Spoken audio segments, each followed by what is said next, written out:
চিকিৎসকদের 5টি দাবি নিয়ে মুখ্যমন্ত্রীর সঙ্গে বৈঠক হওয়ার কথা ছিল 12 তারিখ। সবকিছু ঠিক থাকলেও শেষ মুহূর্তে লাইভ সম্প্রচার না হওয়ায় চিকিৎসকরা বাতিল করে বৈঠক। 14 তারিখ একটি ফোন কল অডিও নিজের এক্স হ্যান্ডেলে পোস্ট করে কুণাল ঘোষ দাবি করেন, স্বাস্থ্য ভবনের চিকিৎসকদের আন্দোলনে হামলা চালানোর পরিকল্পনা করা হচ্ছে, যাতে শাসক দলের উপর সেই দোষ দিয়ে পড়ে।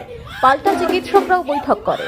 তারা জানায়, কোনো দলের মুখপাত্র কি বলল তার প্রশ্নের উত্তর তারা দিতে ইচ্ছুক নয়। কোনো ধরনের বার্তা তারা নিতে চায় না।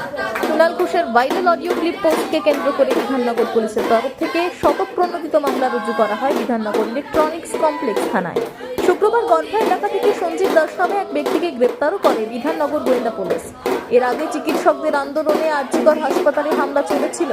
সেই ঘটনার থেকে শিক্ষা নিয়ে এবার বিধাননগর পুলিশ স্বাস্থ্য ভবনের বাইরে জুনিয়র চিকিৎসকদের আন্দোলন মঞ্চের নজরদারির জন্য বিভিন্ন প্রান্তে প্রায় 14টি সিসিটিভি ক্যামেরা বসিয়েছে।